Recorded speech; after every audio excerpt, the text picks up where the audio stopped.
तो वो माइग्रेन में नहीं मिलता, हाँ उसका हिस्ट्री लेना पड़ेगा, एनी काइंड ऑफ लिवर या फिर कोई पैनक्रियास का अगर दिक्कत हो तो एक बार हिस्ट्री लेके फिर वो डायग्नोसिस करना पड़ेगा क्यों हो रहा है क्यों नहीं हो रहा है। ठीक है, या फिर कोई ब्लीडिंग का डिसऑर्डर तो नहीं है कहीं पर, या फिर पूछना पड़ेगा। लेकिन माइग्रेन की वजह से तो माइग्रेन में एक्चुअली ऑरा वगैरह ये सब सारे सिम्टम्स मिलते हैं। ठीक है। हाँ। तो हमने कंट्यूशन देखा, ठीक है। तो कंट्यूशन हमने देखा, defective memory, change of personality, ये सब हमने देखा। लैसरेशन में हम लोग थे। लैसरेशन में kind of any kind of torn injury हो सकता है, टीयर, ठीक है। ट्रेन ट्रेन चलते चलते कोई ट्रेन से गिर गया, कट गया, उसका पाँव कट गया, ठीक है। लैसरेशन इंजरी को हम लोग उसी को बोलते हैं, ठीक है। अच्छा एक एग्जांपल है, ट्रेन में अगर किसी का पाँव कट जाता है तो उसको एक लैसरेटेड इंजरी, देखो भी होगा तुम लोग जब गए थे तुम लोग ये पोस्टमार्टम वाले क्लासेस में, तो लैसरेटेड इंजरी बहुत सारा देखने को मिला था। तो in this condition, the cerebral tissues or the brain surface is torn with effusion of blood into CSF, leading sarapnoid hemorrhage। तो काइंड ऑफ हेमरेज भी मिल सकता है इसमें अगर ब्रेन में हो तो, ठीक है। ये ब्रेन का ही मेनली बात हो रहा है, हाँ, lacerated injury in case of brain. मैं बाकी सारे एरियाज को बोल दे रहा हूँ बट ब्रेन का मेनली लैसरेटेड इंजरी मैंने दिया था एक पिक।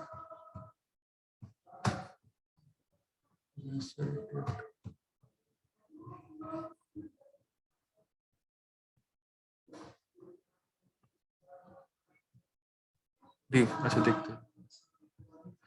इरिटेशन क्या होता है, देखो इरिटेशन भी काइंड ऑफ स्टेज होता है जिसमें that is develop 2 to 3 days after the head injury. तो हेड इंजरी वाले पेशेंट को क्या होता है, मेनली इरिटेशन होने लग जाता है क्योंकि ब्रेन बहुत सारे सेंटर्स प्रेजेंट होते हैं हमारे ब्रेन में। तो अगर अगर कोई प्रॉब्लम जहाँ पे अगर वहां पे कोई प्रॉब्लम होता है तो पेशेंट में लीड इनटू इरिटेशन। पेशेंट क्या होता है, will become unconscious but takes no interest in the surrounding, ठीक है, अपने में ही रहता है।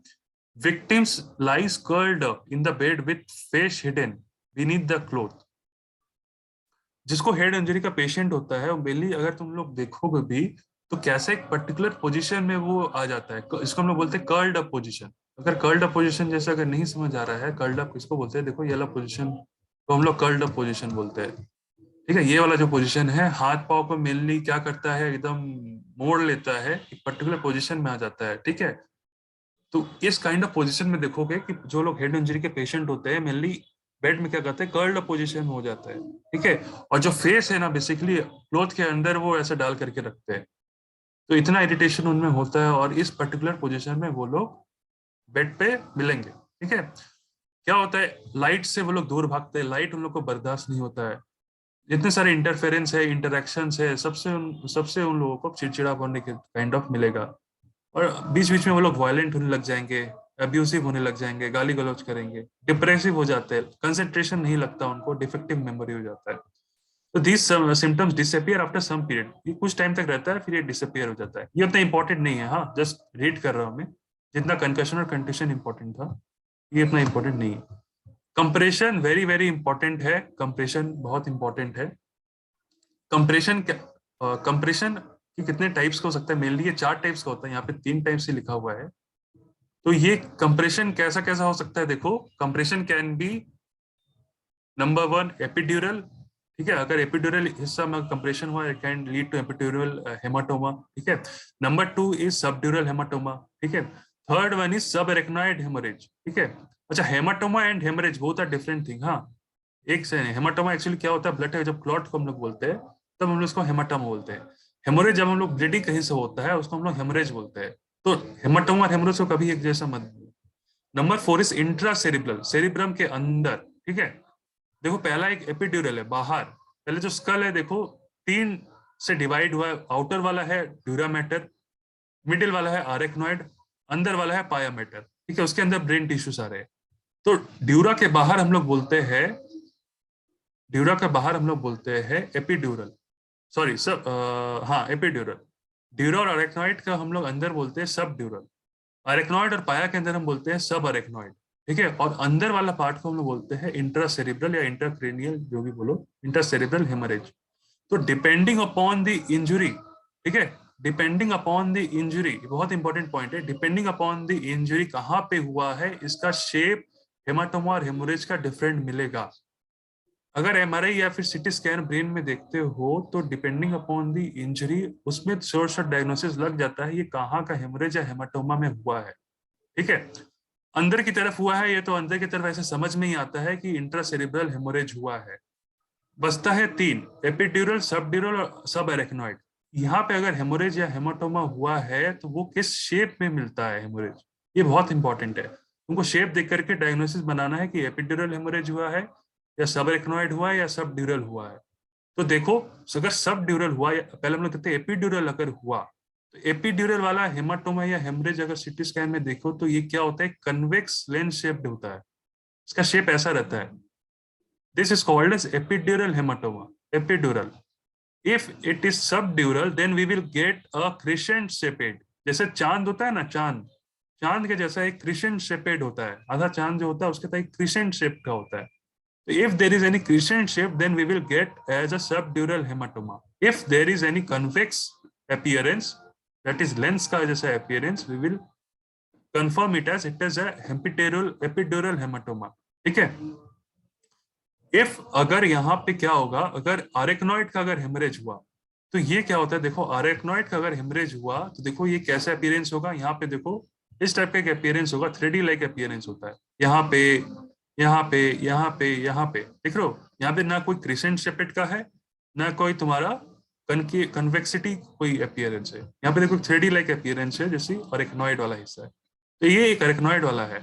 जितना हम लोग अंदर जा रहे हैं उतना प्रोग्नोसिस बहुत खराब होगा। इन केस ऑफ इंट्रासेरिब्रल अगर यहाँ पे कोई हेमरेज होता है तो इसका प्रोग्नोसिस बहुत ही खराब रहता है। एपिड्यूरल या सबड्यूरल को हम लोग पेशेंट को चलो बचा सकते हैं, बट फिर भी वो बहुत क्रिटिकल स्टेज में ही रहता है। पेशेंट कैन प्रेजेंट विद, आ सकता है हेडेक वाला, वॉमिटिंग, ठीक है, और पेशेंट कभी कभार आ सकता है वन लिम्ब का पैरेसिस। पैरेसिस मतलब क्या, वीकनेस लिम्ब का, हाथ का एक साइड का लिम्ब का और हाथ का वीकनेस ऐसा प्रेजेंट कर सकता है। एक आंख क्या हो गया, टोसिस, एक आंख सॉरी एक आंख क्या हो गया, खुल गया, डायलेट हो गया, एक आंख क्या है, कॉन्स्ट्रिक्ट है। ठीक है, अगर मान लो राइट साइड में अगर कोई हेमाटोमा या हेमोरेज हुआ, ठीक है, whether it can be ischaemic और हेमोरेजिक, तो लेफ्ट साइड का तुम्हारा हाथ का पैरालिसिस या फिर पैरालिसिस हो जाता है, लेफ्ट लिम्ब का, अपर लिम्ब हो या लोअर लिम्ब का। अगर तुम्हारा लेफ्ट का हो तो फिर ऑपोजिट वाला राइट का तुम्हारा पैरालिसिस, या क्योंकि हमारा जो ब्रेन होता है, जो राइट वाला हिस्सा होता है वो लेफ्ट को कंट्रोल करता है, और लेफ्ट वाला जो ब्रेन का हिस्सा है वो राइट लोअर लिम्ब या अपर लिम्ब को कंट्रोल करता है। तो अगर यहाँ पे कोई हेमाटोमा या हेमरेज हुआ तो लेफ्ट वाला पैरालिसिस या पैरालिसिस प्रेजेंट करके आएगा। अगर लेफ्ट वाला जो हेमाटोमा हेमरेज लेकर आया तो राइट वाला हिस्सा पैरालिसिस या पैरालिसिस लेकर के आएगा। ठीक है, कभी कभार फेशियल पैरालिसिस लेके आता है। ठीक है, तो जिस जगह रहता है वहां का क्या होता है, मतलब जिस जगह का हेमरेज हुआ वहां जगह डेविएशन या फिर कर्व्ड हो जाता है फिर। ठीक है, तो वो देखेंगे आगे चल के, फेशियल पैरालिसिस जब डिस्कशन होगा वहां पे एक बार हम लोग देखेंगे। तो सब ड्यूरल और सब एपिड्यूरल हेमाटोमा हम लोग एमआरआई या फिर सीटी स्कैन देख करके डायग्नोसिस कर देते हैं कि कहाँ का हुआ। तो डिफरेंट टाइप्स, जैसे हमने 4 टाइप्स डिस्कस किया, ये चारों टाइप्स का होता है। ठीक है, तो एपिड्यूरल जैसे हमने क्या देखा कि क्या होता है, अबव द ड्यूरामेटर। सब ड्यूरल मतलब ड्यूरा और अरेक्नॉइड के अंदर, अरेक्नॉइड मतलब अरेक्नॉइड और पिरामिड के अंदर। तो this is one type of intracranial haemorrhage which is forming under the dura mater, dura mater के अंदर में। सब अरेक्नॉइड का मतलब intracranial haemorrhage bleeding occurs in subarachnoid process में। ठीक है, ये 3 याद रखना। ये कहाँ अंदर आता है, कंप्रेशन के अंदर आता है। A kind of also injury that is known as DAI, ठीक है, diffuse axonal injury, DAI. It is also called a shear injury because this kind of injury occurs to the axon due to lack of bleeding. Injury is not outwardly visible, but brain tissues are damaged, which can lead the permanent damage of the brain or even death. तो most common cause हो सकता है RTA और fall from height. ठीक है, दूसरा हो सकता है इंजरी टू द, अच्छा यहाँ बोल देते हैं डिफ्यूज एक्सोनल इंजरी क्या होता है। देखो यहाँ तो एक एक्सोन का एंडिंग है, देखो यहाँ पे एक नर्व है, ठीक है, यहाँ पे डेंड्राइट्स बहुत सारे हैं, यहाँ पे एक्सॉन्स है, यहाँ पे माइलिन शीथ का कवरिंग है। अगर कोई ट्रॉमा या फिर कोई एक्सोनल शेयर यहाँ पे अगर कोई कट जाता है इंजरी की वजह से, तो वहां पे क्या हम लोग उसको क्या बोलते हैं, डिफ्यूज एक्सोनल इंजरी। ठीक है, कोई एक एक्सॉन का इंजरी होता है तो उसको हम लोग बोलते हैं डिफ्यूज एक्सोनल इंजरी। तो वो क्या होता है कि शेयर इंजरी, मतलब शेयर का मतलब कोई जगह कट गया, because the kind of injury occur to the axon due to lack of bleeding, injury is not outwardly visible. जो ब्लीडिंग यहाँ पे एक्चुअली उतना नहीं होता है इसलिए हम लोग को इंजरी मिलता नहीं है, बट जो क्या होता है, बट वहां पे ब्रेन टिश्यू का डैमेज होने लग जाता है, which can lead to permanent death of the brain. ठीक है, तो बस ये शॉर्ट में समझ के रखो कि डीआई क्या बोलते हैं। मेनली फॉल फ्रॉम हाइट और आरटीआई मिलता है। तो यहाँ पे क्या मिलता है, ब्लीडिंग नहीं मिलता है, ठीक है, बट यहाँ पे ब्रेन टिश्यू का डैमेज होने लग जाता है। ठीक है, यहां तक समझ आया? कंट्यूशन किसको बोलते हैं, कंकशन किसको बोलते हैं, डीआई किसको बोलते हैं, इरिटेशन क्या हो गया, एपिड्यूरल सबड्यूरल सबएक्माइट। हाँ। ठीक है, अब आते हैं देखो injury to the cranial nerves. तो different cranial nerves are getting injured in case of head injury. तो देखो क्या होता है, स्पेशली थर्ड क्रेनियल नर्व का इंजरी होता है। तो ये याद करके चलो कि अगर क्रेनियल नर्व्स, अभी हम लोग यहाँ पे आए, हाँ मेनिंजेस हमने देख लिया तीनों, अभी हम लोग ये वाला डिस्कस कर रहे हैं। ब्रेन भी हमने देखा, क्रेनियल नर्व्स देख रहे हैं, हाँ injury to the cranial nerves. तो क्रेनियल नर्व्स इंजरी अगर हो तो बेसिकली क्या होता है, बेसिकली जो जगह इंजरी होता है वो होता है थर्ड क्रेनियल नर्व का, हमारा इंजरी सबसे पहले होता है। तो थर्ड क्रेनियल नर्व कौन सा है हमारा, ऑक्यूलोमोटर। ओकुलोमोटर। हम्म। तो थर्ड हमारा जो क्रेनियल नर्व होता है वो होता है ऑकुलोमोटर। ठीक है, तो वहां का इंजरी सबसे पहले दिखने को मिलता है। और ऑकुलोमोटर कहाँ सप्लाई करता है, जो हमारा आई का जो मसल्स है, ठीक है, वहां पे सप्लाई करता है। जैसे हम लोग देखते हैं ना SO4 LR6, मतलब SO4 मतलब सुपरियर ऑब्लिक जो आई का मसल है, उसमें SO4 मतलब जो फोर्थ क्रेनियल नर्व है वो सुपीरियर ऑब्लिक को सप्लाई करेगा। LR6 मतलब जो लैटरल रेक्टस जो आई का जो मसल है, उसको 6 नंबर क्रेनियल नर्व सप्लाई करेगा। होल थ्राइस हम लोग ऐसा कोड देते हैं। होल थ्राइस का मतलब जो बाकी सारे 4 मसल्स है, टोटल 6 मसल होते हैं, 2 को तो 4 और 6 सप्लाई कर दिया, बाकी का जो 4 जो सप्लाई करते हैं वो नंबर 3 ऑकुलोमोटर नर्व सप्लाई करता है। तो अगर हेड का कोई इंजरी आता है, मेनली उसका ऑकुलोमोटर नर्व का, क्रेनियल नर्व का डैमेज सबसे पहले होता है। तो ऑकुलोमोटर अगर मान लो अगर डैमेज हो रहा है, नर्व का इंजरी हो रहा है, तो सबसे पहले क्या होता है, ऑकुलोमोटर नर्व का इरिटेशन होता है। सबसे पहले तो ऐसा इफेक्टेड नहीं होगा, सबसे पहले क्या होगा, वो जगह का इरिटेशन होगा नर्व का। जब इरिटेशन होता है वो जगह, ठीक है, तो सबसे पहले इरिटेशन की वजह से वो जो ऑकुलोमोटर नर्व होता है वो क्या होता है, पहले कॉन्ट्रैक्ट करता है। ऑकुलोमोटर जो नर्व है वो पहले कॉन्ट्रैक्ट करेगा इरिटेशन की वजह से। देन क्या होता है, इरिटेशन की वजह से जो अगर नेक्स्ट स्टेज में जब अगर जाता है, तो वो जब आई होता है हमारा डायलेट हो जाता है। तो ऐसा याद रखो कि जो ये मान लो आई है, ठीक है, यहाँ पे नर्व का सप्लाई है, ठीक है, मान लो ऑकुलोमोटर नर्व का यहाँ पे सप्लाई है, मान लो ऑकुलोमोटर नर्व का सप्लाई है। अगर यहाँ अगर कोई, ये तो हमारा सब ब्रेन से ही आता है, अगर ब्रेन में कहीं इंजरी हुआ, ऑकुलोमोटर नर्व का अगर इंजरी हुआ, तो फर्स्ट 2 स्टेजेस होता है। फर्स्ट स्टेजेस में क्या होता है ऑकुलोमोटर नर्व में, अगर फर्स्ट स्टेज में इंजरी हुआ तो पहले क्या होता है, वहां पे इरिटेशन होता है। इरिटेशन की वजह से, इरिटेशन ऑफ ऑकुलोमोटर नर्व की वजह से क्या होता है, पहले यहाँ पे कॉन्ट्रैक्शन होता है, आई का कॉन्ट्रैक्शन होगा। ठीक है, आई का कॉन्ट्रैक्शन मतलब अगर बोले तो ये जो पीपिल होता है ये क्या होता है, कॉन्ट्रैक्ट होता है, पहले छोटा होता है। ठीक है, उसके बाद क्या होता है, सेकेंड स्टेज, जैसे जैसे तुम्हारा इरिटेशन बढ़ते रहता है, फिर क्या होता है, यहाँ पे बेसिकली डायलेट होने लग जाता है नेक्स्ट स्टेज में। ठीक है, तो पहले हमको यहाँ पे कॉन्ट्रैक्ट मिलेगा, नेक्स्ट स्टेज में हमको डायलेट मिलेगा। तो यहाँ पे देखो यही लिखा है, oculomotor nerve is getting affected as at first, मतलब फर्स्ट स्टेज में oculomotor nerve is getting contracted due to irritation, and next stage में क्या होता है, इट बिकम्स डायलेटेड। डायलेट होने के बाद मतलब क्या हुआ, वो जगह मसल जो है, वो नर्व है, वो पैरालिसिस हो, ठीक है, अब वो मसल पे काम नहीं कर रहा। ठीक है, तो first stage second stage, first stage में कॉन्ट्रैक्ट हुआ, दूसरे स्टेज पे क्या हुआ, डायलेट हुआ। ठीक है, अगर ये वाइवा से भी क्वेश्चन पूछते हैं कि कौन से क्रेनियल नर्व बेसिकली ज्यादातर इंजरी होता है इन case of any brain injury, ठीक है, तुमको बोलना पड़ेगा oculomotor nerve, that is number 3 cranial nerve. Clinical features of head injury, क्या क्या मिलता है, अब ये तो तुम लोग देखो अपने से बना सकते हो क्या क्या मिल सकता है।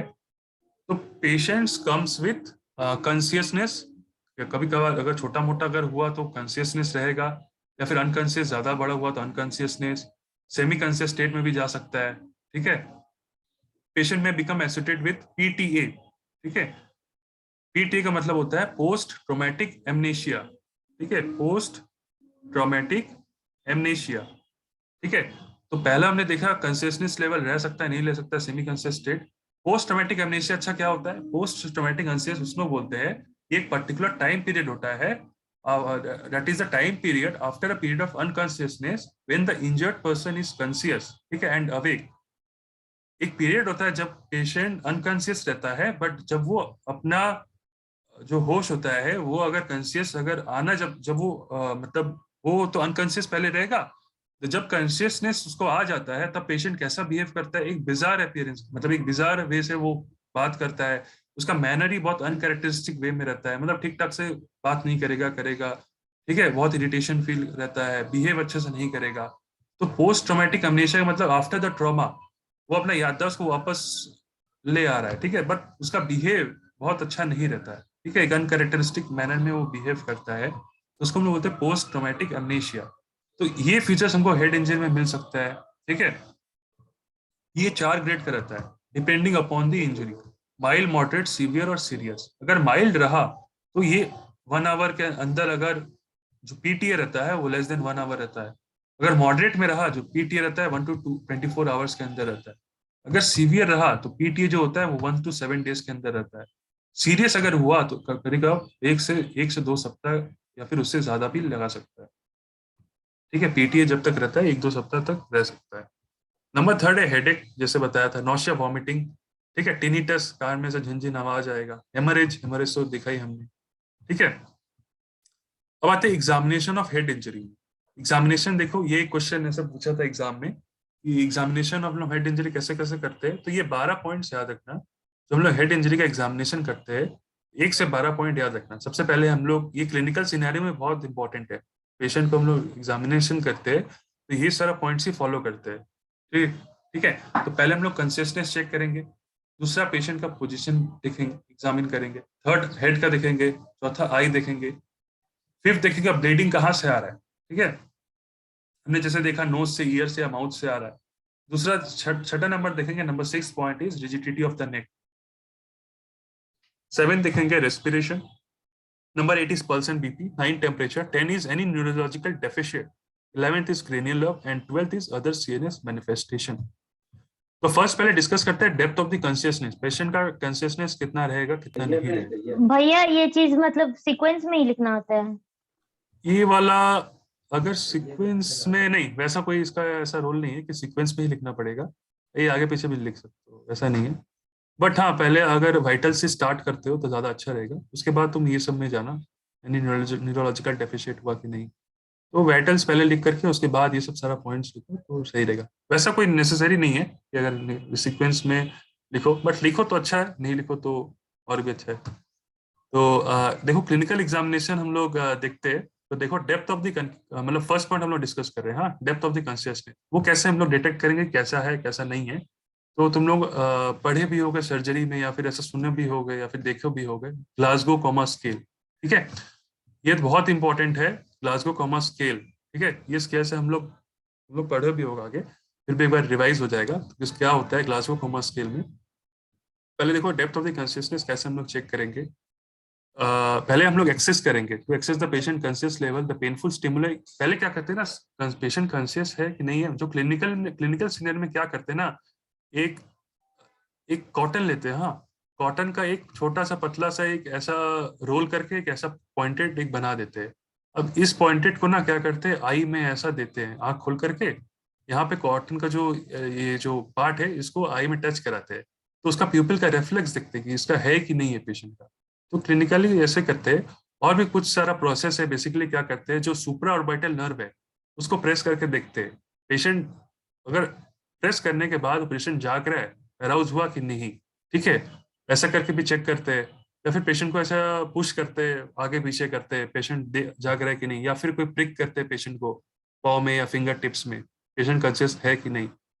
सुप्रा ऑर्बिटल नर्व देखो कहाँ से निकलता है, सुप्रा ऑर्बिटल एरिया ये वाला होता है, हाँ, ये देखो जो तुम्हारा ओपनिंग है यहाँ पे, यहाँ से सुप्रा ऑर्बिटल नर्व यहाँ से निकलता है और ड्रेन होता है। तो यहाँ पे अगर हम लोग प्रेस करेंगे ये जगह पे, तो पेशेंट क्या होता है, अराउज हो जाता है, जग जाता है। तो ये सब हम लोग देखेंगे, फिर नोटिस करेंगे उसका कॉर्नियल रिफ्लेक्स है कि नहीं है, वही तुम्हारा एक कॉटन से देख करके देखेंगे। फिर ऑब्जर्व करेंगे वेदर मिक्चुरेशन या डेफिकेशन इनकॉन्टिनेंस तो नहीं है। तो ये सब तो देख लिया क्लिनिकल सैरो में। हम आते हैं मोस्ट इंपॉर्टेंट, जो एक ग्लासगो कोमा स्केल है, उससे हम लोग पेशेंट को जज करेंगे कि वेदर उसका प्रोग्नोसिस कैसा है, पुअर है, अच्छा है, माइल्ड है, मॉडरेट है, सीवियर है, ये सबको जो भी न्यूरोलॉजिकल पेशेंट रहते हैं उसको हम लोग ग्लासगो कोमा स्केल से मेजर करते हैं। तो ये क्राइटेरिया, 3 क्राइटेरिया है इसके अंदर, ठीक है। एक होता है आई का, ठीक है, एक होता है आई का, एक होता है उसका वर्बल रिस्पॉन्स का, और एक होता है उसका मोटर रिस्पॉन्स का, ठीक है। ये 3 एग्जामिनेशन हम लोग करते हैं। आई का देखते हैं, उसका वर्बल देखते हैं, उसका मोटर फंक्शन देखते हैं। तो इसमें टोटल जो हम लोग क्या करते हैं, ये तीनों क्राइटेरिया में ना हम लोग स्कोर देते हैं। तो अगर स्कोर ज्यादा रहा तो अच्छा की तरफ है, अगर स्कोर कम रहा तो वो खराब की तरफ है। तो जो मैक्सिमम स्कोर होता है ये तीनों क्राइटेरिया में, आई का क्या ई का क्या होता है, देखो ई का होता है बेसिकली 4, ठीक है। वी का होता है मैक्सिमम स्कोर 5, और एम का होता है मैक्सिमम स्कोर 6। तो उसको तुम लोग ऐसे याद रख लो, ईवीएम, ठीक है, ईवीएम 4, 5, 6, ठीक है।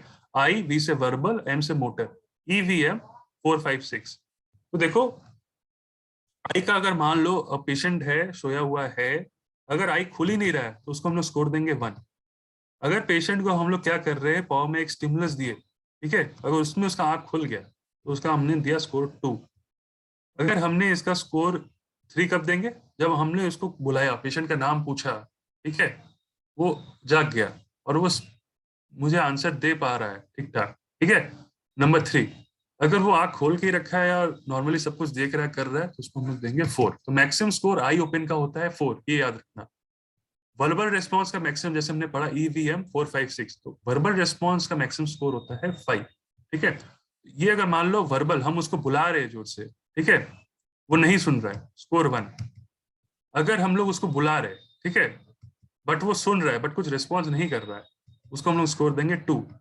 अगर हम लोग उसको पूछ रहे ए, वो आंसर बी दे रहा है, तो उसको हम लोग, या फिर हम उससे कुछ पूछ रहे हैं बट वो गलत उल्टा पुल्टा आंसर दे रहा है, उसका नाम पूछ रहे हैं तो वो बता रहा है एड्रेस घर का, या किसी और का नाम बता रहा है, तो उसको हम लोग स्कोर देंगे 3। अगर हम उससे पूछ रहे हैं तो बहुत वो कंफ्यूज है, मतलब उसका नाम पूछ रहे हैं क्या है, कहाँ से आए हो, तो बहुत सोच के बोल रहा है, अच्छा मेरा नाम ये है, मैं कहाँ पे, मतलब बहुत कंफ्यूज स्टेज में, मतलब अब बहुत सोच रहा है, कर रहा है, आंसर देने में टाइम लगा रहा है, ठीक है, डिसोरिएंटेड है, ठीक है। अब देखो नंबर 5 स्कोर किसको देंगे, जो नॉर्मल बात, जो पूछ रहे, नाम पूछ रहे था, नाम ठीक ठीक बता रहा है, कहाँ से आए हो पूछ रहा है, क्या हुआ था बता रहा है, तो मैक्सिमम स्कोर 5 दिए, ठीक है। अब मोटर रेस्पॉन्स होता है ईवीएम का, अब लास्ट में आता है मोटर, ईवीएम 4, 5, 6, देखो मैक्सिमम स्कोर क्या है 6। तो नो मोटर रेस्पॉन्स, पेशेंट ऐसे ही पड़ा हुआ है, तो उसको हम लोग दिया स्कोर 3। अब हम लोग देखेंगे पेशेंट एक्सटेंशन वाला, मोटर उसका फंक्शन क्या है, extension, extension flexion I hope पता ही होगा सबको। एक्सटेंशन वाला अगर बॉडी उसका लिम्स एक्सटेंशन में है तो उसको हमने स्कोर दिया 2। अगर फ्लेक्स्ड अवस्था में है, फ्लेक्स कंडीशन में पेशेंट है, तो उसको हमने स्कोर दिया 3। अगर हम लोग उसको कोई स्टिमुलर दिया, वो विड्रॉ कर लिया हाथ पाव, तो उसको हम लोग देंगे स्कोर 4। अगर वो लोकलाइज टू पेन वाला कंडीशन है, ठीक है, मान लो उसको हम लोग मतलब जहाँ पे पिन पॉइंट कर रहे हैं, ठीक है, वहां पे उसको पेन सेंसेशन ऐसा फील हो रहा है, तो उसको हम लोग देंगे 5। अगर हम लोग उसको कुछ बोलेंगे, वो हमारा जो कमांड है वो ओबे कर रहा है, सुन रहा है, कर रहा है, उसको हम लोग देंगे स्कोर 6, ठीक है। तो ईवीएम हुआ 4, 5, 6। तो जो मिनिमम स्कोर होता है वो होता है 3। मिनिमम स्कोर कभी 0 नहीं होता है, याद रखना। जैसे कि ये 1, अगर कोई रिस्पॉन्स नहीं कर रहा है 1, कोई भी अगर डेड वाला पेशेंट भी हो ना, तो उसका मिनिमम स्कोर 0 नहीं होता, उसका हमेशा होता है 3, ये याद रखना। क्योंकि यहाँ पे हमने 1 दिया, यहाँ पे हमने 1 दिया, और यहाँ पे हमने 1 दिया, तो टोटल हो गया कितना, 3, ठीक है। और मैक्सिमम कितना होता है, मैक्सिमम होता है 15। 6 ऐड करोगे, 6, 5 और 4, ठीक है, तो हुआ टोटल 15, मैक्सिमम 15 और मिनिमम 3, ठीक है। अब डिपेंडिंग अपॉन तुम्हारा प्रोग्नोसिस, अगर जीसीएस 15 हुआ with no loss of consciousness, तो हमने असेस किया माइनर। अगर 14 हुआ या नो लॉस ऑफ कॉन्शियसनेस, वो हुआ माइल्ड। 9 to 13 के रेंज में आया तो वो हुआ मॉडरेट, ठीक है। यहाँ पे पेशेंट का रिकवरी हो भी सकता है, नहीं भी हो सकता है, मॉडरेट स्टेज में। यहाँ पे रिकवरी अच्छा है, ठीक है, ये सब स्टेज में। अगर 7 या फिर 8 से ऊपर रहा, बट 7 से ज्यादा रहा, तो हम लोग देंगे सीवियर। अगर 7 से कम रहा तो हम लोग उसको बोलेंगे कोमेटो स्टेज। ये सारे, इसमें पेशेंट का रिकवर करना, मतलब ये 2 स्टेज में रिकवर करना बहुत डिफिकल्ट हो जाता है, होता ही नहीं है, ठीक है पेशेंट। ये तो हमने देखा कॉन्शियसनेस। दूसरा हमने देख रहा हूँ position of the patient, patient का पोजीशन हम लोग देखा, जैसे हमने कर्ल्ड अप पोजीशन देखा था इमेजेस में। तो ये क्या होता है, सेरिब्रल इरिटेशन की वजह से होता है कर्ल्ड अप पोजीशन। और एक पोजीशन होता है बेसिकली वो फ्लासिड होता है, जॉ बोन क्या होता है, रिलैक्स होता है, इंडिकेटिंग सीरियस कंडीशन। मेनली ये वाला याद रखो, कर्ल्ड अप पोजीशन, ये होता है इंपॉर्टेंट नहीं है। फ्लासिड रहता है मसल्स, जॉ बोन क्या होता है, रिलैक्स होता है। तो कर्ल्ड अप पोजीशन याद रखो, उस पोजीशन में सेरिब्रल का इरिटेशन होता है। नंबर 3 हमने हेड का एग्जामिनेशन करेंगे। Scalp should be shaved, scalp को शेव करेंगे। ऑब्जर्व एनी वॉन्ड, अगर कोई वॉन्ड है कि नहीं स्कैल्प में, वो सब एग्जामिन करेंगे। एनी सुपरफिशियल, कोई भी हेमाटोमा हुआ या फिर नहीं हुआ, ये सब हम लोग चेक करेंगे। कोई फ्रैक्चर है कि नहीं है, ठीक है, कोई भी डिफरेंट काइंड ऑफ फ्रैक्चर जितना हमने देखा, ठीक है, कोई स्वेलिंग है या नहीं है टेम्पोरल एरिया या फिर कहीं भी हेड में, एग्जामिन करेंगे हेड का। नंबर 4 होता है आई का। आई का यहाँ पे बहुत इंपॉर्टेंट है, यहाँ पे आएंगे। तो पहला तो आई का हमने देख लिया कि यहाँ पे ना डीडी कर रहे हैं, जैसे एंटीरियर क्रेनियल फोसा का इंजरी और लोकल इंजरी का हम यहाँ पे 2 डीडी कर रहे हैं।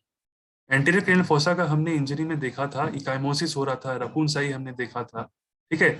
और अगर रकून साई से हम लोग डीडी किससे कर रहे हैं, कोई अगर ब्लैकनिंग ऑफ द आई या ऐसा कोई लोकल इंजरी लेकर के आ रहा है, तो उसमें कैसे हम लोग डीडी करेंगे। इसमें क्या होता है कि एंटीरियर क्रेनियल फोसा की इंजरी में जो ब्लैकनिंग और इकाइमोसिस हो रहा है वो आफ्टर 24 आवर्स हो रहा है, ये याद रखना।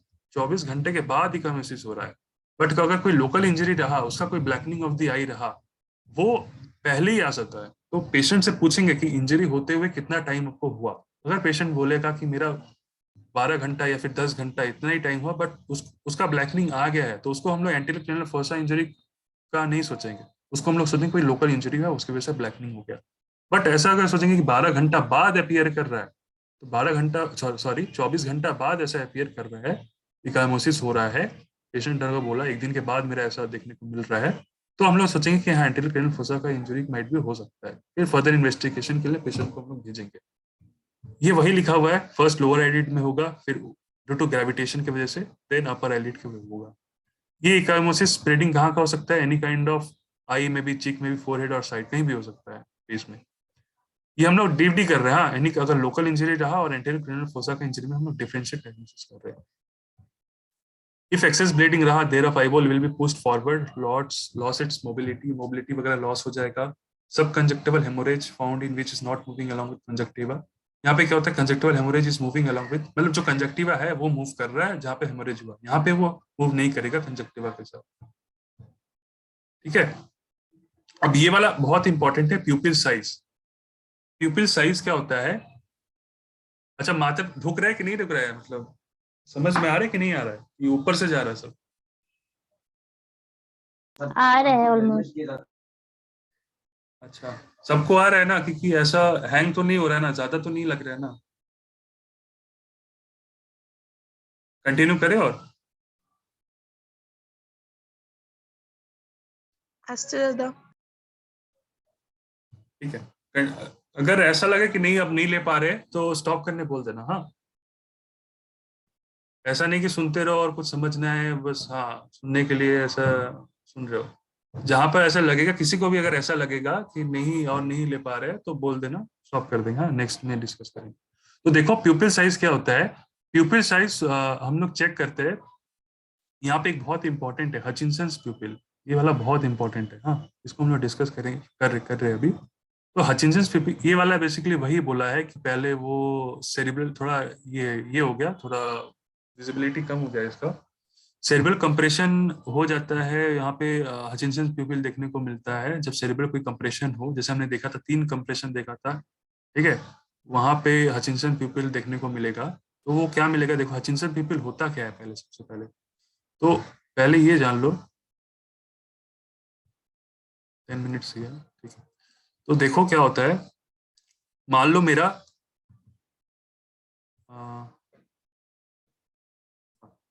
अब मान लो मेरा क्या होता है, बोथ साइड बिकम, हाँ, अब मान लो क्या होता है कि यहाँ पे हम लोग बेसिकली हचिंसन प्यूपिल में हम लोग प्यूपिल का एग्जामिन करते हैं, ठीक है।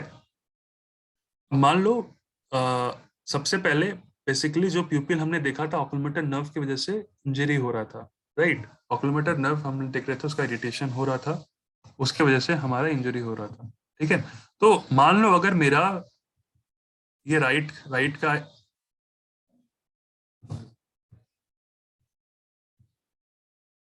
मान लो ये मेरा राइट वाला आई है, ये मेरा लेफ्ट वाला आई है, ठीक है।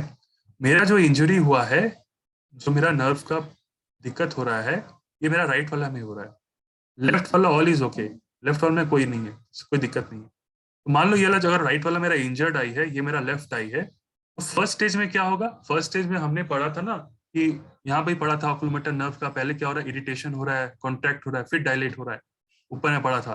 तो इसमें भी वही हो रहा है। मान लो मेरा राइट आई में मेरा इंजरी हुआ, तो फर्स्ट स्टेज में क्या होगा, मेरा कॉन्ट्रैक्शन होगा, ठीक है, इरिटेशन के वजह से, due to irritation of oculomotor nerve. यहाँ पे राइट साइड में क्या होगा, इसका कॉन्ट्रैक्शन होगा प्यूपिल का, ठीक है। अदर साइड यानी कि लेफ्ट वाला जो आई है मेरा, वो मेरा नॉर्मल ही रहेगा, ठीक है। सेकेंड स्टेज जो है, सेकेंड स्टेज क्या होता है, हमने पढ़ा था कि सेकेंड स्टेज में जो कंट्रैक्ट होता है वो आस्ते आस्ते क्या होता है, डायलेट होना चालू कर जाता है। प्यूपिल क्या होता है, देखो डायलेट होना स्टार्ट हो जाता है, ठीक है। ये राइट आई का मैं बात कर रहा हूँ। और यहाँ पे जो मेरा अदर साइड है, जो मेरा अदर आई है, क्या होता है कि जब यहाँ पे इरिटेशन होता है मेरा राइट आई का, तो जो ऑक्यूलोमोटर नर्व का इरिटेशन होता है वो क्या होता है, इस कंडीशन में मतलब सेकेंड स्टेज में क्या होता है, आस्ते आस्ते क्या होता है, वो लेफ्ट आई में भी इरिटेशन करना स्टार्ट हो जाता है, ठीक है। तो इसलिए मेरे को कॉन्ट्रैक्शन यहाँ पे मिलेगा प्यूपिल का, ठीक है। यहाँ पे नहीं मिलेगा क्योंकि यहाँ पे मेरा इरिटेशन स्टार्ट नहीं हुआ। यहाँ पे इसको देखो, मेरा फर्स्ट स्टेज में इरिटेशन स्टार्ट हुआ राइट आई का, फिर वो सेकंड स्टेज में मेरा डायलेट होना लग गया। अब ये फाइनल स्टेज में मेरा डायलेट ही रहेगा, यहाँ पे कोई चेंजेस नहीं रहेगा। पहले irritation of the oculomotor nerve हुआ, कॉन्ट्रैक्ट हुआ, फिर फाइनल स्टेज में, नेक्स्ट स्टेज में क्या हुआ, मेरा डायलेट हो गया, ठीक है। अब ये डायलेट वाला स्टेज में ही रहेगा, ये मेरा इंजर्ड वाला में। अब अदर साइड जो मेरा इंजर्ड नहीं है, वहां पे तो पहले नॉर्मल ही रहेगा। अब क्या होता है, उसके बाद क्या होता है, यहाँ पे कॉन्ट्रैक्ट होने लग जाता है। यहाँ पे कॉन्ट्रैक्ट क्यों हो रहा है, ये तो मेरा ठीक ही ठाक है आई, क्योंकि यहाँ पे इसलिए कॉन्ट्रैक्ट हो रहा है क्योंकि यहाँ पे जो ऑक्यूलोमोटर नर्व है, ये यहाँ पे क्या करता है, कॉन्ट्रैक्ट करता है, साथ ही साथ क्या करता है, अदर साइड में भी ये कॉन्ट्रैक्शन स्टार्ट करने लग जाता है। तो कॉन्ट्रैक्शन ये यहाँ पे ना करा करके इसका नेक्स्ट वाला स्टेज में कराने लग जाता है। नेक्स्ट स्टेज में क्यों कराता है, क्योंकि मेरा तो अफेक्टेड आई नहीं है, इसको होने में टाइम लगता है, इसलिए मेरा ये सेकंड स्टेज में यहाँ पे कॉन्ट्रैक्ट करता है। अब ये थर्ड स्टेज में जाकर देखो, ये कॉन्ट्रैक्ट से डायलेट करा दिया, ठीक है। तो बेसिकली मेरा दोनों आई में देखो डायलेशन ही हो रहा है, ठीक है। तो पहला वाले में देखा मैं कॉन्ट्रैक्ट हुआ, दूसरा में डायलेट हुआ, फाइनल में भी डायलेट हुआ। यहाँ पे नॉर्मल है, बट यहाँ पे इरिटेशन होने में टाइम लगा, ठीक है। सेकेंड स्टेज में यहाँ इरिटेट हुआ इसलिए कॉन्ट्रैक्ट हो गया, फाइनल स्टेज में यहाँ डायलेट हो गया। तो डिपेंडिंग अपॉन कहाँ पे कॉन्ट्रैक्ट हुआ, कहाँ पे डायलेट हुआ, हम लोग स्टेज को पता लगा सकते हैं राइट और लेफ्ट आई को देख करके, ठीक है। ये समझ आया, ये बहुत इंपॉर्टेंट है। हाँ। ठीक, देखो इमेज में भी देखो, यहाँ समझ में आएगा। हचिंसन प्यूपिल में देखो, यहाँ पे जो प्यूपिल है राइट वाला में देखो कॉन्ट्रैक्ट किया हुआ है, ये देखो डायलेट किया हुआ है कैसे, ठीक है। तो देखो यहाँ पे लिखा हुआ है, clinical sign in which the pupil on the side of any intracranial mass, ठीक है, lesion is dilated and unreactive to light. देखो ये इंटरक्रेनियल मास होगा, यहाँ पे जो पीपल है देखो डायलेट हुआ हुआ है, ठीक है, ड्यू टू ऑक्यूलोमोटर नर्व का कंप्रेशन की वजह से। Since the parasympathetic fibre controlling the प्यूपिल, oculomotor nerve से जो पैरासिम्पैथेटिक फाइबर जो जाते हैं, जो पीपल को कंट्रोल करते हैं नर्व पेरिफेरी में, हैज 3 स्टेजेस, 3 स्टेजेस रहते हैं। स्टेज 1 में देखो, the fibre on the side of the lesion, मतलब जहाँ पे, जैसे मैंने बोला, यहाँ पे लेफ्ट में डिस्क्राइब किया हुआ है, मतलब जहाँ पे लीजन हुआ है, स्टार्टेड इरिटेटेड, ठीक है, वहां पे कॉन्ट्रैक्ट होगा एंड द प्यूपिल कॉन्स्ट्रिक्ट। प्यूपिल क्या होता है, देखो यहाँ पे कॉन्स्ट्रिक्ट, सॉरी इसी का ही बोला है, यहाँ पे देखो प्यूपिल कॉन्स्ट्रिक्ट होने लग जाएगा। In stage 2 the fibres are paralysed leading to pupil dilatation. Pupil का क्या होता है, डायलेटेशन होने लग जाता है and the other people constrict. देखो यहाँ पे देखो डायलेट हो रहा है, देखो यहाँ पे क्या हो रहा है, स्टेज 2 में यहाँ पे डायलेट हो, सॉरी यहाँ पे प्यूपिल का डायलेट हो रहा है, बट अदर प्यूपिल में कॉन्स्ट्रिक्ट हो रहा है, मतलब यहाँ पे डायलेट हो रहा है बट यहाँ पे कॉन्स्ट्रिक्ट हो रहा है, यही बोल रहा है। फिर उसके बाद देखो, other people constrict because of the fibre irritation and stage 3 fibre क्या होता है, पैरालिसिस हो जाता है, पीपल डायलेट इन बाइलेटरल। देखिए बाइलेटरल में यहाँ पे पीपल का डायलेट बोला, देखो बाइलेटरल में दोनों डायलेट हो रहा है ना, वही यहाँ पे बोला है। ये हो गया हचिंसन प्यूपिल। नेक्स्ट हम लोग देखते हैं, देखो bleeding from ear, nose and mouth, ठीक है। तो bleeding from ear, nose, mouth हमने ऑलरेडी डिस्क्राइब कर दिया कि एंटीरियर क्रेनियल फोसा में कैसा ब्लीडिंग मिलेगा, मिडिल क्रेनियल में कैसा मिलेगा, सब वही है, वो एक बार पढ़ लेना। रिजिडिटी ऑफ द नेक हम लोग देखते हैं, टीटी हम लोग करते हैं in case of rigidity of neck. Differential diagnosis required because in case of dislocation of cervical spine, the same stiffness may be found, but in subarachnoid hemorrhage there is pyrexia. तो क्या होता है, मान लो कभी हमारा जो नेक है वो रिजिड हो जाता है, उसको हम लोग डिफरेंशियल डायग्नोसिस करते हैं। रिजिड तो और दूसरे कंडीशन में भी हो सकता है, डिसलोकेट, मान लो सर्विकल स्पाइन का मेरा डिसलोकेट हो गया, वहां पे तो मेरा नेक रिजिडिटी मिल सकता है, बट अगर सराइनोइड का हेमरेज हुआ, वहां पे जो रिजिडिटी हमें मिला वो विथ पायरेक्सिया मिला, विथ फीवर प्रेजेंटेशन मिला। थोड़ा बॉडी का टेम्परेचर सब नॉर्मल टेम्परेचर रहता है, बट डिसलोकेशन में ऐसा कोई सब नॉर्मल टेम्परेचर नहीं रहता है। यहाँ पे पेशेंट फीवर का कोई ओरिएंटेशन ही नहीं है। तो यहाँ पे हमारा मिला there is pyrexia would be present, where is dislocation spine, pyrexia would be absent. ठीक है, ये एक डेडी हो गया। तो फर्दर इन्वेस्टिगेट के लिए हम लोग एक्सरे दिए, सीटी स्कैन दिए और आईसीपी देखते हैं। हाँ, इंट्राक्रेनियल प्रेशर देखते हैं। रेस्पिरेशन हम लोग चेक किया। रेस्पिरेशन जैसे हमने बोला था कि ये इंपॉर्टेंट है, कंकशन में कंप्रेशन में कैसा रेस्पिरेशन मिलता है। कंकशन में हमारा स्लो और शैलो रेस्पिरेशन मिलता है। कंप्रेशन जो इंजरी हमने देखा था उसमें रेस्पिरेशन स्लो मिलता है, दोनों सेम है। ये शैलो की जगह ये हमने डीप, ठीक है, डीप मिला। अब जो कंप्रेशन होता है उसमें एक पर्टिकुलर टाइप ऑफ ब्रीदिंग मेरे को देखने मिलता है, that is chain stroke respiration. Next is tortuous breathing. अगर कभी कोई ऐसा पेशेंट अगर देखने को मिले, अगर कहीं भी अगर देखे होगे, तो उसमें क्या होता है, काइंड ऑफ टर्चुअस ब्रीदिंग पेशेंट को मिलता है कोई भी हेड इंजरी का। वो क्या करता है ना, बहुत काइंड ऑफ एक बहुत आवाज करता है। ठीक है, ड्यू टू एयरवे ऑब्स्ट्रक्शन की वजह से क्या होता है, एक काइंड ऑफ आवाज, बहुत आवाज करता है सोते टाइम, या फिर लाउड एक नॉइज मिलता है, स्नोरिंग आवाज मिलता है वहां पे। ठीक है, लाउड स्नोरिंग आवाज मिलता है क्योंकि एयरवे का ऑब्स्ट्रक्शन होने की वजह से। टर्चुअस ब्रीदिंग बोलते हैं हम लोग इसको। चेन स्ट्रोक में ब्रीदिंग हम लोग को पैटर्न मिलता है। वो कैसे टाइम वो ब्रीदिंग पैटर्न होता है, देखो चेन स्ट्रोक रेस्पिरेशन में क्या मिलता है। पहले तो पेशेंट हाइपोपनिया, सांस नहीं ले पाएगा। फिर हाइपोपनिया मतलब कि ज्यादा तेज तेज सांस लेगा, एक ऐसा स्टेज आएगा। फिर क्या होगा, फिर उसका ब्रीदिंग एपोपनिया, रुक जाएगा, सांस ही नहीं ले पाएगा। फिर उसका हाइपोपनिया ऐसा मिलता है। तो दिस काइंड ऑफ पैटर्न हम लोग को मिलता है चेन स्ट्रोक ब्रीदिंग में। वो क्या होता है, समटाइम्स डीपर जाता है, ठीक है, समटाइम एपोपनिया जाता है। ठीक है, तो एक काइंड ऑफ पैटर्न हमको मिलता है चेन स्ट्रोक ब्रीदिंग, जो कि कहाँ पे मिलता है, यही हेड इंजरी का काइंड ऑफ कंप्रेशन वाला जो कंडीशन है, वहां पे चेन स्ट्रोक ब्रीदिंग देखने को मिलता है। टेम्परेचर जैसे हमने बताया कि कंकशन में सब नॉर्मल रहेगा, कंट्यूशन में सब नॉर्मल रहेगा। कंप्रेशन वाला जो है वो 100 डिग्री फ़ारेनहाइट करता है। ठीक है, एक है विक्टर्स हॉस्ले साइन। ये क्या होता है, Victor's Horsley sign, 1 to 2 degree difference में कम between two sides of the body, higher temperature और पैरालाइज साइज। जहां पे पैरालिसिस हुआ है वहां पे अगर मेजर करोगे, वहां पे 1 से 2 डिग्री ज्यादा टेम्परेचर का डिफरेंस मिलेगा। ठीक है, उसको हम लोग बोलते हैं विक्टर्स हॉस्ले साइन। पॉन्टाइन हेमोरेज क्या होता है, वहां पे पॉन्टाइन काइंड ऑफ एक हेमोरेज होता है जहाँ पे पायरेक्सिया बहुत ज्यादा रहता है, फीवर बहुत ज्यादा रहता है। इंट्रावेंट्रिकुलर हेमोरेज, वेंट्रिकल्स में अगर कोई हेमोरेज हुआ तो हाई पायरेक्सिया देखने को मिलता है। ठीक है, पल्स बीपी के साथ हमने देखा पल्स बीपी से कैसे कोरिलेट किया है। कंकशन में रैपिड और थ्रेडी पल्स मिलेगा, बीपी कम रहेगा। कंप्रेशन में क्या होता है, एट फर्स्ट स्लो रहेगा, नेक्स्ट में रैपिड होगा। ये ऑपोजिट है, हाँ, वाइस वर्सा। यहाँ पे स्लो मिला बट यहाँ पे बीपी राइज मिला। पल्स दूसरे स्टेज में रैपिड मिला, यहाँ पे फॉल मिला। कंट्यूशन क्या होता है, देखो कंट्यूशन में हमारा पल्स रैपिड मिलेगा और बीपी लो मिलेगा। ठीक है, ये याद करने का है। हाँ, इरिटेशन जो हमने देखा था, इरिटेशन में इरेगुलर पल्स और इसमें भी इरेगुलर बीपी को मिलेगा। तो पल्स बीपी हमको कैसे वेरी करेगा ये चारों कंडीशन में, ये थोड़ा याद रखना है। कहाँ पे रैपिड थ्रेडी मिल रहा है, कहाँ पे पहले स्लो जा रहा है फिर रैपिड हो रहा है पल्स, कहाँ पे राइज हो रहा है वो फॉल हो रहा है, ये देखना होगा थोड़ा। एनी न्यूरोलॉजिकल डेफिसिट है कि नहीं, वो हमने एग्जामिन कर लिया। ठीक है, कोई एग्जामिन करते उसके रिफ्लेक्स को देख करके। ठीक है, क्रेनियल नर्व जैसे हमने देखा, वो ऑक्यूलोमोटर नर्व, ठीक है, उसका देख लिया। हचिंसन पीपल जैसे हमने देखा, एग्जामिन किया कैसे ऑक्यूलोमोटर नर्व का ये हो रहा है। अदर क्लिनिकल मैनिफेस्टेशन में बहुत सारा एक अटैक्सिया मिल सकता है, Jacobson epilepsy kind of epilepsy देखने को मिलता है। निस्टैग्मस, बस बस अदर तक ही आज रहने देते हैं, अदर साइड। हाँ ये लास्ट है, तो आज यहीं तक रहने देते हैं। हाँ, नेक्स्ट हम लोग फिर जनरल एग्जामिनेशन से पढ़ेंगे। ठीक है, आज मुझे लग रहा है 1 मिनट में खत्म हो जाएगा, ज्यादा ही हो गया। नेक्स्ट बस एक बार मैनेजमेंट देख लेंगे, इन्वेस्टिगेशन। ठीक है, समझ आया सबको।